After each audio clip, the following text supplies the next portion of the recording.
Bonjour diddly all know all my giant size fan things, how you all doing? Hope you're keeping safe out there. Today I'm going to continue on with my Summer of Smash, my HULKAMANIA season, and today's review is going to be the Marvel Legends Build-A-Figure Xemnu. And yep, look at him, he's a big, white, fluffy, Muppet looking thing. I do like this figure, I do like the design of the character, but even I've got to admit he's kind of strange. So, okay, before I get down to the review proper, you know what I like to do. Quick background of the character. Xemnu here was actually the original Hulk. Yeah, back in Journey into Mystery number 62, he was introduced. He was orange at the time, just because the way the book was covered, it was coloured, it was weird. But yeah, he was the original Hulk. A fella found him out in a crashed ship out in the swamp, brought him back in to his rather strange laboratory. I think he was a scientist. Everyone was a scientist back in them days. And revived Xemnu, and Xemnu revealed he was an alien from a planet of all unique creatures who had escaped. Because as it turned out, it was actually a prison he was put on. And when he got to Earth, he was like, well, this place sucks, I want to leave. So he overtook the populace using mind control powers and built himself a space rocket. Though it didn't quite go as planned, because someone who he didn't quite control properly sort of messed around with the circuitry of the rocket he built and ended up getting him electrocuted. Xemnu, that is, getting electrocuted, and freezing him in spots because he's kind of like semi-cyborgy. It's a bit weird. And his rocket just ended up flying around Earth for ages as like a crappy little satellite. And Xemnu was stuck there just watching as the world and space went by. Though it didn't, of course, last. He came back, 4 issues later, I think, in issue 66. A rogue meteor just managed to hit the side of his shuttle and he crashed into Earth. And deciding to give it another crack at building a shuttle, he tried to do it a bit more surreptitiously, and rather than just taking over all the adults, he ended up creating for himself a kids' TV show. And he became Xemnu from the Magic Planet, which was actually a rather genius idea, because for starters, he was now white, which was, I'm guessing, cheaper to print. He looks really fluffy. He's got like 3 fingers, 3 toes, and he's covered in fluff. He's basically like the perfect kids' TV show mascot.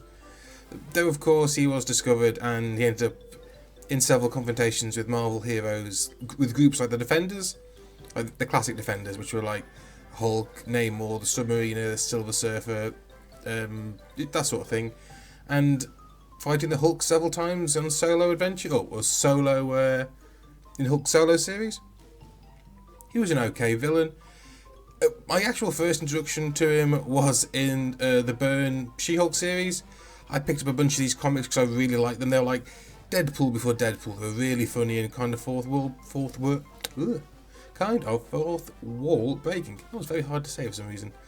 But yeah, he was in the one issue I picked up and I loved doing it. And he did one of the greatest things, because he wanted to repopulate his home planet because he'd found his way back there and everyone had gone. So what did he do? He turned the She-Hulk into Xemnu. But don't worry though, folks, she did end up going back to being her usual hot, giant, green self. But in recent years, he's returned in the Immortal Hulk, where like the Roxxon Corporation went to him because Hulk had been messing around with their business, so they went, well, we need a Hulk of our own. And they decided to weaponize his psychic mind control powers and use it as a sort of like mass nostalgia weapon, like making people remember him from when he was a kids' TV show character. And yeah, they went full Disney and used nostalgia to take over the world. Though to be fair, it didn't end very well for them, because Xemnu kind of got torn to shreds by the Immortal Hulk. But you know, he's a great character. He'll probably return at some point. He's not been in much other media. I saw him a couple of years ago in the Hulk and the Agents of Smash cartoon, where he was playing a Hulk Hogan-esque intergalactic wrestling champion. That was interesting. But yeah, that's just a quick bit of background, and onto the figure itself. It's a really nice figure. It's a build-a-figure. It's the one that you build in the Villains wave, so that's the wave that has like Dormammu, the Red Skull, Lady Deathstrike. I can't remember anyone else from that wave. That's very weird. The Hood, the AIM, Scientist Supreme, and there's probably another one. Actually, there definitely is another one. but I have no idea who that is off the top of my head. No idea. But anyway, this figure is a sort of... It's not really a retool, it's the main body of the Sasquatch Build-A-Figure. And it's been given different hands, a different head, different feet, and this metal cummerbund that goes around his waist. And it actually really works. A lot of people suspected that if we got this figure, he'd be a retool of the Wendigo figure, because that figure's already in white. But no, there's a difference between the two, because the Wendigo figure is also a retool of the Sasquatch figure, with slightly longer limbs, different where the hair, the fluff on it is done differently. But for this figure, they went back to the original Sasquatch, and it looks really good. You have layers of fur and fluff sculpted on. It looks really good. It's kind of hard to see because it's so white. It's blowing out my camera, but hopefully you can see he's not just white. He has like a dark grey and slight bit of blue airbrushed over him just to add depth. And he's articulated really well as well, actually. It's the same articulation as the Sasquatch Build-A-Figure. So he's got universal shoulder joints, hip joints, double jointed knees, ankle joints with rockers and hinges, single jointed elbows, universal wrists. I kind of wish he came with an extra set of hands, because he's got like one fist, one open hand, showing off the little TV remote style electronics in his hand. I kind of wish he had two fists and two open hands just for a bit of variety, but I know we don't really get that with Build-A-Figures nowadays. But it's probably my only real complaint about what we get with this figure, shall we say. But yeah, articulation, it's fine. I have no trouble with it. With all these bigger figures, maybe butterfly shoulders would have been nice. His neck articulation is pretty much non-existent because of the way his face is sculpted, that long beard and the hair at the back sort of keep it in place. Yeah, like a tiny bit maybe, but if you go too far, it'll just pop his way out. Oh, and speaking of the head, just got a picture, just got to mention this head sculpt. It's really cool. Look at those eyes. Those eyes are really piercing red. And that silver dome is a separate piece, cast in silver plastic, I think. Yeah, it's like cast in silver plastic, maybe there's a little bit of silver paint as well. But those eyes look amazing.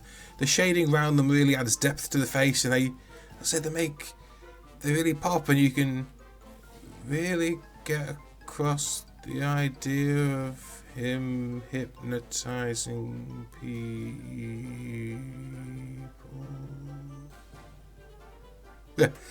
Anyway, really great sculpt, really great paintwork. The metal cummerbund is a bit plain because it's just cast in silver plastic. Maybe would have liked a bit of paint on it just to make it, as I say, look more than just a lumpy belt cast in silver plastic. But I can do those things myself with a little bit of Citadel paint, so it's not a massive complaint. Let's compare him to a few other figures I've got in my collection. Obviously, the first one you've got to compare him to has to be the Hulk. The other Hulk. Here he is next to the 80th anniversary Hulk. They look good, they're about the same height. The 80th anniversary Hulk is definitely wider and broader and more muscular in build, but Xemnu looks like a decent competitor against him, someone who might give him a challenge. In fights, they're not exactly equally in strength in the comic books, but they look like they have a decent brawl next to each other.